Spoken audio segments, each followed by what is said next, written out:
Welcome back to another edition of Magic or Tragic, everyone. First of all, let me say happy belated holidays, happy belated New Year's. I hope everyone had a good time. As for the Magic, it's kind of been more of the same, but I gotta be honest, I'm not too disappointed with the losing. Right now, we currently have the second or third worst record in the NBA. And if we finish that way, I'll be ecstatic. I should say, if we get a top 3 lottery pick, I'll be ecstatic, all right? Because there's some major college players coming out, which I'm going to do a podcast on a little later on, scouting them, talking about how they could help the Magic or how maybe they wouldn't be a good fit for the Magic. But I know it's been a long time since my last podcast. It's been a lot of losing and not too much to talk about with the exception of a few things. Obviously, the injury to Vucevic. That's a tough blow for him. He was playing great. I'm sure he was on the trade market for other teams, and that was a big setback for him. But it allowed the Magic to, again, get a better look at players. This season, record-wise, or, if you're watching it day-to-day, the Magic are hard to watch. We haven't been winning. It's been disappointing that we haven't seen Jonathan Isaac due to injury. To me, that's one of the biggest disappointments this year, more than the record, is that we haven't got a chance to really see him play. We have seen Awundu play a little bit, and he's shown a little bit of progression. He's getting a little bit more comfortable. And if he turns the corner, he could definitely be a future asset for this team. But the injury of Vucevic has allowed the staff and coaching staff and management to get a good look at a lot of players. Hazonia has played okay. Bismack Biyombo. A lot of people don't like Bismack. Quietly, I've always liked him. I know he gets paid way too much money. I'll agree with that. But for what he does, we need him. And it's interesting to see, even though we haven't been winning games with him in the starting lineup, we've still been competitive. And we've been playing more to Vogel's style of play, I think. It's allowed Aaron Gordon to touch the ball more. And it's, you know what? Elfrid Payton is a better basketball player than when I did my last podcast. I don't know how long ago it's been, a couple weeks. But he's a better player.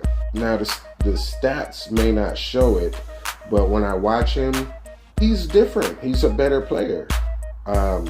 Whether or not he's going to be the point guard of our future, I don't know. All right, still remains to be seen. He still has growth to do.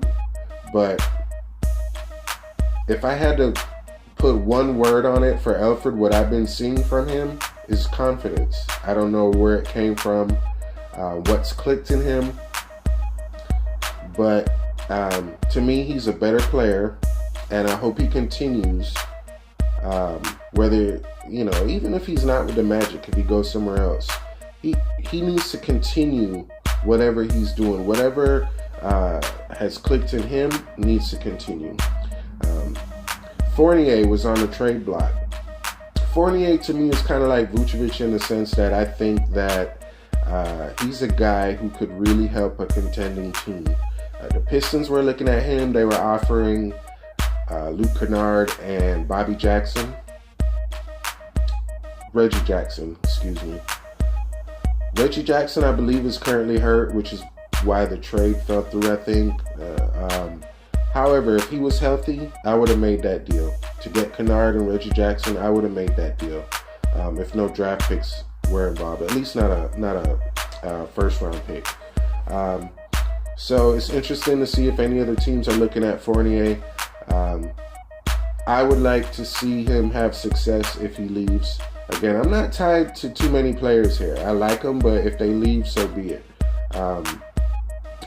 And maybe a few of them are looking forward to possibly getting a change of scenery. Maybe Vucevic and Fournier.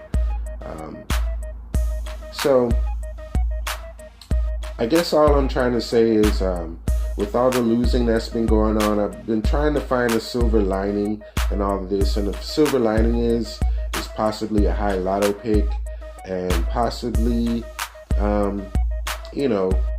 just a change that we need. We need to figure out who's going to stay, who's going to go, and we'd like to see some players progress.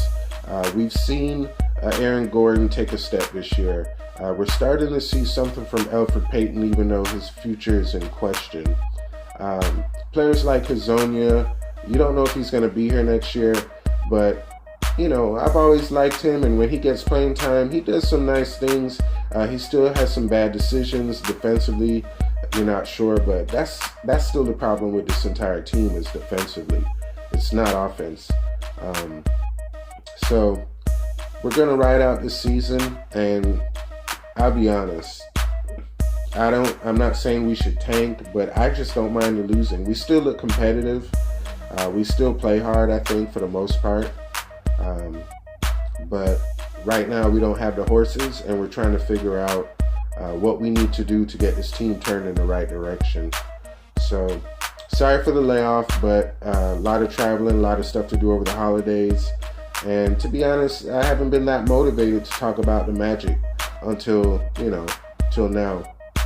So thanks to everyone who still listens and who subscribes. Again, I'm going to look at some college players coming up and start talking about possibly lottery picks and trade rumors. So go Magic, and as always, thanks for tuning in.